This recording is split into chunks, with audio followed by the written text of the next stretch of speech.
Sound take 7 action. दोस्तों आज Monday है और मैं आज आया हूँ उस ड्रामे के बारे में बात करने जिसे आप लोग काफ़ी इंतज़ार कर रहे थे देखने के लिए। मैंने भी काफ़ी इंतज़ार किया था जब इसके प्रोमो आ रहे थे और अब उसके 5th एपिसोड तक आ चुके हैं। अभी मजा आएगा ना। और इसके मरकजी किरदार में है चुलबुली अदाकारा हानिया आमिर और बेहतरीन अदाकार फहद मुस्तफ़ा। तो आइए दोस्तों इसकी मुख्तसर कहानी पर नज़र डालते हैं। तो दोस्तों आपने पिछले एपिसोड में देखा कि मुस्तफ़ा यानी कि फहद मुस्तफ़ा ने हानिया आमिर यानी कि सरजीना से शादी करने की रजामंदी दे दी और दोनों की शादी हो जाती है और वो अपने घर ले आता है। लेकिन उस घर में कोई भी वो जो नई दुल्हन के लिए शगुन होता है या कुछ रस्में होती हैं वो किसी भी तरह की रस्म और शगुन नहीं दी जाती ना की जाती है। अच्छा। और वो बेचारी अकेली बैठी रहती है। लेकिन उसकी ननद थोड़ा सा उसके अंदर एक इंसानियत है, वो उसका सपोर्ट करती है, वो उसे कमरे में पहुंचाती है और कहती है कि तुम कहीं पे भी बैठ जाओ। तो यहाँ उसकी ननद जो है उसे बैठा करके बाहर चली जाती है।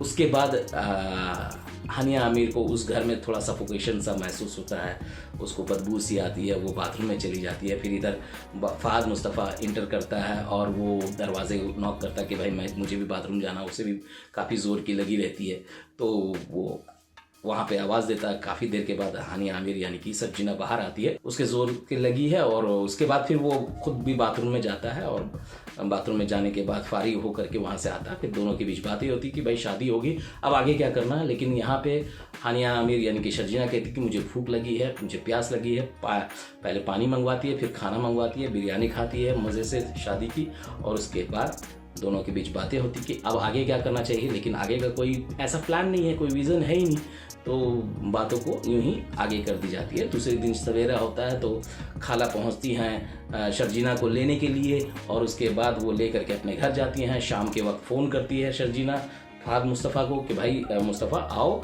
मुझे ले करके जाओ यहाँ से। तो वो आता है, घर में दावत होती है, सब बैठ करके खाना खा रहे हैं और यहाँ पर उसके वालिद जो हैं यानी कि सरजीना के वालिद वो पूछते हैं कि आगे का क्या सोचा है, शादी हो गई अब नौकरी वोकरी के बारे में सोचा है। तो यहाँ पे ब्लैक एंड वाइट हो जाता है स्क्रीन और फ्रीज हो जाता है। उसके बाद ड्रामा एंड होता है। अब डिफ्रीज होगा अगले एपिसोड में। तो यहाँ तक की मुख्तसर कहानी थी।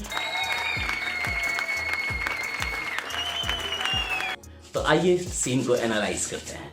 तो दोस्तों अब सरजीना को ला करके कमरे में जैसे इंटर करती है और ननद कहती कि मैं मुस्तफ़ा को भेज रही हूँ।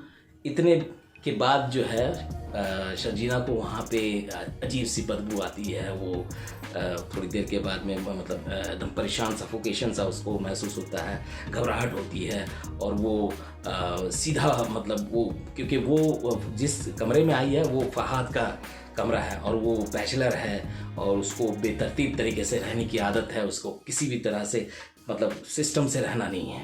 कौन है ये लोग, कहां से आते हैं? और कोई करता भी है तो वो उस पर चिल्लाता है कि नहीं मेरा सामान फेंके हुए रहना चाहिए, सही जगह पे नहीं रहना चाहिए। तो यहाँ पे और उसने बदबू फैला रखी है पता नहीं कमरे में किस तरह से। बेचारी नई नवेली दुल्हन आती है, उसे वोमिटिंग होने लग जाती है, उसको घबराहट होने लग जाती है, तो उसको सही से सांस नहीं आती तो वो बाथरूम में जाती है सांस लेने के लिए। जिस आदमी का कमरा इतना गंदा है वो बाथरूम कैसे साफ रखेगा? Good question, you are a good question. छोड़ दीजिए। तो अंदर जाके बेचारी सांस लेती है, पता नहीं बाथरूम अच्छा रखा हो। तो थोड़ा सा ओवर एक्टिंग हो गया यहाँ पे सरजीना का।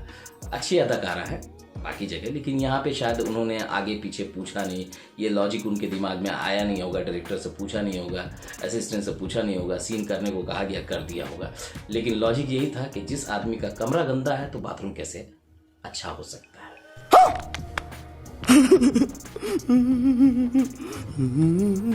बाथरूम तो और ज़्यादा गंदा होगा। एनीवे ये बातें हैं। उधर जो है अदिल वो अपनी वाइफ के साथ में पहली रात में शायद होटल का ही कमरा है या फिर उनका घर है, बेड पे बैठा है, वहाँ पे वो बेचारा केक काटता। उसके अरमान जो आंसुओं में बह गए थे पिछले एपिसोड में जब वो सबके सामने बोलता है कि केक काटा जाए तो उसकी बीवी इग्नोर करके चली जाती है।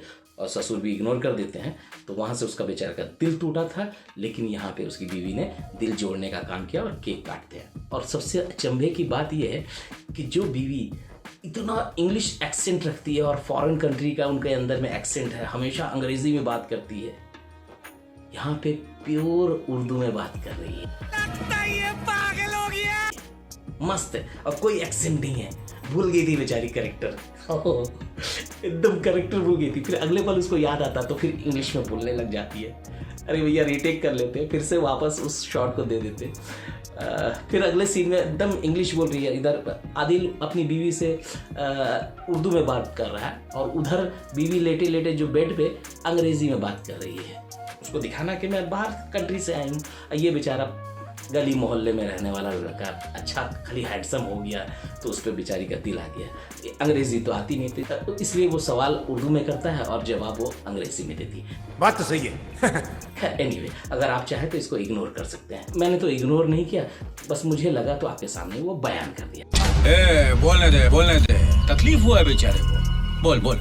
अंग्रेजी तो आती नहीं, तो इसलिए वो सवाल अंग्रेजी में करता तो जवाब वो इसलिए वो सवाल उर्दू में करता है और जवाब वो अंग्रेजी में देती है। खैर एनीवे, अगर आप चाहें तो इसको इग्नोर कर सकते हैं।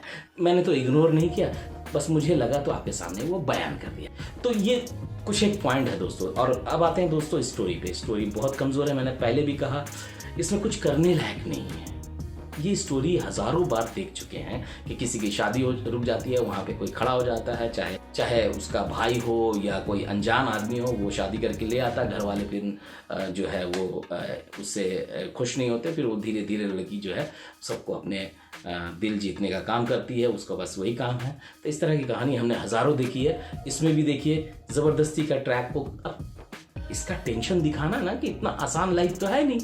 हानि आमिर यानी कि शर्जीना का तो गई है तो सास ज़बरदस्ती का वही नौटंकी चालू कर दी है। बड़े बेटे के लिए जिस लड़की को राज़ी थी, छोटे के लिए क्यों नहीं राज़ी है, मुझे आज तक इस लॉजिक को समझ में नहीं आया। अब वो भले बुकरादी करके कुछ भी लॉजिक दे दें कि नहीं बेटा छोटा है, बच्चा है, वो काम नहीं करता है तो इसलिए उसकी शादी नहीं होनी चाहिए, तो भाई अपने बच्चे को समझाओ। उसमें उस लड़की का क्या कसूर जिसके ऊपर में आप जुल्म कर रहे हैं, उसके साथ में मतलब ये कर रहे हैं कि उसका रस्म तक नहीं कर रहे हैं, उसे एक्सेप्ट नहीं कर रही हैं। तो राइटर को इतना अकल लगाना चाहिए था। खैर अगर इतना ही अकल होता तो अच्छी कोई स्क्रिप्ट लिखते, ये घिसी पिटी सी स्टोरी को क्यों लेकर के आए। एनीवे, यही बातें थी दोस्तों इस ड्रामा की। तो अगले मेरे वीडियो में किसी नए ड्रामा के बारे में या किसी नए एपिसोड के बारे में बात करूंगा। तब तक के लिए इजाज़त दीजिए, अपना ख्याल रखिए। लव यू ऑल दोस्तों।